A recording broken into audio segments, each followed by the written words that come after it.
This video is sponsored by InVideo AI. The 6th of June 1944, or D-Day, was one of the most famous events of the Second World War, immortalized in books, TV shows, movies, and video games. So why, in almost all of these portrayals, do we not see any tanks? In Saving Private Ryan, perhaps the most famous D-Day movie, Captain Miller radios command and says, "No armor has made it ashore! We've got no DD tanks on the beach! Dog 1 is not open!" Much has been said over the years why these infantrymen were left to fend for themselves, charging well-placed artillery and gun positions with no armor support. The Sherman Duplex Drive, or DD tanks, had failed when they were needed most, rolling down the ramps of their landing craft and sinking uselessly into the ice-cold water. But is this actually true? Were the DD tanks death traps? Were infantrymen really abandoned on D-Day? In this video, we'll see what really happened to Allied amphibious armour on the 6th of June 1944.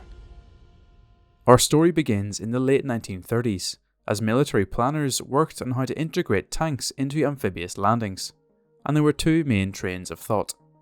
The first is that you land the tanks just like you land the infantry.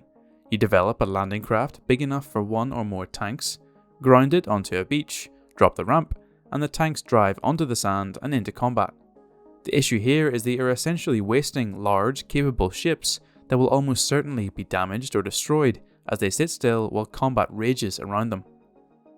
The other option is to try and develop a tank that could swim ashore on its own, launching from a distance to keep the LCTs safe. The issue here is that these amphibious tanks didn't exist. No designs were even close. Amphibious vehicles in the 1930s were either too small and light, too massive and ungainly, or simply impractical for putting onto a landing craft. But was there a way to solve this issue? It's a question a modern engineer might be tempted to Google, and Google's new AI assistant would try to answer. But that AI can't make an entire video. InVideo can. Much like how ChatGPT may help a writer or a student, InVideo helps people like us bring our video ideas to life. You're still the director, but InVideo AI V3 can be your scriptwriter, artist, editor, and assistant. InVideo's V3 update will help you create full-length videos with generative media using only text prompts. Anything from a story or an advert to documentaries like mine. Other generative AI video tools may promise a lot, but InVideo V3 does so much more and is going to be released soon for everyone to use. InVideo V3 doesn't just generate clips or assets, but full videos, meaning less work for you and a far higher creative potential. Everything you've seen on screen was generated using InVideo V3. If you don't like something, just ask it to change it. You can even clone your voice and generate these videos in your own voice. Go check it out right now, and if you use my code, you'll get 2 times the number of video creation minutes in the first month for the current version. I'm excited to see what you guys create. In 1940, a Hungarian engineer called Nicholas Straussler solved this issue. His idea was to fit a waterproof canvas screen around an existing armoured vehicle, allowing it to be buoyant enough to swim, which could then be collapsed when the tank reached the shore. The concept was originally tested on the 7-ton Tetrarch back in 1941, then adapted for the heavier and more capable Valentine following successful tests. But the Valentine wasn't ideal. The upgraded gun extended over the front of the tank, meaning the turret had to be traversed during wading, meaning that the Valentine DD had to land, put down the skirt, and then rotate the turret 180 degrees before firing at anything. The Valentine itself was also a bit outdated for 1944, and the Sherman was the obvious choice, since it was used by the Brits, the Canadians, and the Americans, while still being a very capable vehicle. The Valentine DDs were instead used for training and practice runs, while the Sherman DDs were built, well, converted. After trial and error with the Tetrarch and Valentine, the finalized Duplex Drive conversions looked like this. First, they took a normal, complete Sherman with a 75mm gun. For the British and Canadians, this would have been an M4A2 or M4A4, known as Sherman 3s or 5s in British service. The Americans used the cast hull M4A1 for their DDs.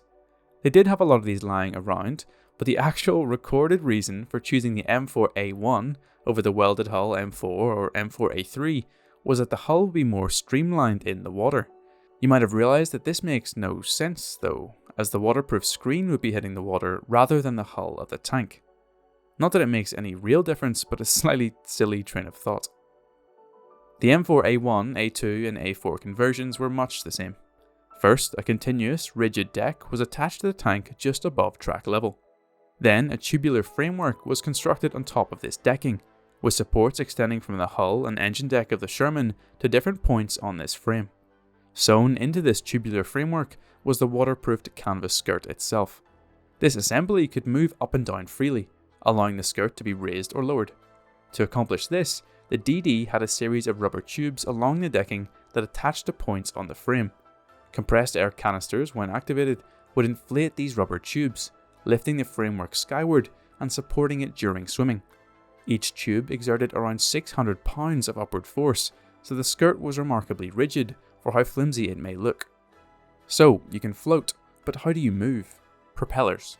But since the transmission of a Sherman is at the front, it was almost impossible to try and grab power directly from the powertrain, so it was taken instead from the tracks. DD Shermans were fitted with rear sprockets, interfacing with the track directly. This sprocket then transferred power to a 28-inch diameter propeller mounted at the rear of the vehicle between the tracks that could fold up and down out of the way. This remarkably elegant solution gave DD Sherman crews dual stowable propellers at the rear, pushing the 32-ton tank along at around 4 knots, 4.6 miles per hour for you landlubbers. The vehicles were steered in the water by either driver or commander. The driver could swivel the propellers hydraulically from his seat in the hull, or the commander standing on top of the turret could move a large tiller. The Duplex Drive Sherman was a good design. Before June 6th, over 1,200 DD training launches were completed in the icy waters around southern England with only 3 tanks lost. It worked. So why did it fail on D-Day?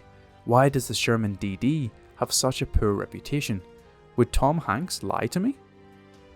For the D-Day landings, the Allied forces used Sherman DD Amphibious tanks launched from offshore, as well as deep-wading Shermans launched from very close to the shore.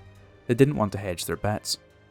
The DD tanks would be launched from around 3 kilometers out, with each LCT carrying either 4 or 5 vehicles apiece. The deep-wading tanks with their iconic exhaust towers would be unloaded directly onto the beach, with each LCT carrying 3 tanks in Omaha, 2 75mm Shermans with ammunition trailers, and a Sherman bulldozer. Omaha Beach was to be attacked by 2 tank battalions, the 741st and 743rd. Each of these would have 56 tanks. 8 LCTs would carry the 32 DD tanks, while the other LCTs and LCTAs were carrying the 24 deep-wading Shermans. The 741st would land on the east end of the beach, while the 743rd would land to the west. The tank's main objective was to silence the German defensive positions and clear the routes off the beach. The DD tanks of these 2 battalions would land 10 minutes before HR on D-Day, making them the first US units to land on June 6th. It was a good plan. The weather was not so good. The Sherman Duplex Drive was designed to operate in waves about 1 or maybe 2 feet high, but the waves in Omaha Beach that morning were up to 6 feet. The natural course of action, especially with the benefit of hindsight, was to tell the LCT captains to abandon any swimming plans and land the DD Shermans on or close to the shore alongside the deep wading tanks. This didn't happen. Instead, Sherman DDs of the 741st Tank Battalion rolled down the ramps of their LCTs into 6 feet high waves some 4.5 kilometers from the shore. The waves swamped the DDs, snapping the tube frames, tearing the canvas, and flooding the engines. But they kept going.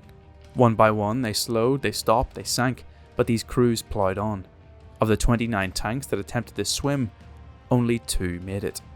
Some radioed back, warning that any launch following them should be abandoned, so the 3 vehicles in LCT 600 did indeed land with the deep wading tanks shortly after.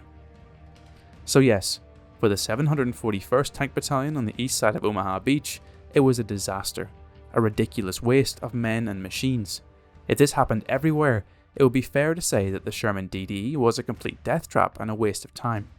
But it didn't. To the east, on Gold Beach, the British launched 32 DDs from around 700 meters out. 24 made it to the beach. The Canadians launched a total of 53 at Juneau, 37 made it. On Sword Beach, 34 British DDs of the 13th and 18th Hussars were launched from 5,000 meters out. 31 made it. At the nearby Utah beach, 28 American DDs were launched from 1,000 meters. 27 made it. Even at the other end of Omaha, the DDs saw success. Seeing that any swimming was going to be impossible, all 28 DDs of the 743rd were unloaded directly from their LCTs and played a vital role in suppressing and destroying a number of key German strongpoints in Omaha. The Sherman DD has a bad reputation that is based off the performance of one tank battalion at one end of one Normandy beach in weather conditions it was never designed for. The tank should never have been launched and should have landed directly onto the beach. The narrative that Sherman DDs were useless or absent on D-Day is not only incorrect, but does a disservice to the brave tank crewmen who rolled down the ramps of those LCTs all along the Norman coast, risking their lives to spearhead the liberation of Western Europe and clear the way for the infantry coming in behind them. So next time you find yourself watching Saving Private Ryan, remember that there were 28 Sherman DDs supporting the Rangers in Omaha that day, and don't believe everything Tom Hanks tells you. If you enjoyed or found this informative, please do consider subscribing or supporting me on Patreon like these lovely people. If you could even leave a like down below, that would help me a lot. Remember to comment to give me an idea of what videos you want next. I hope I'll see you in the next one.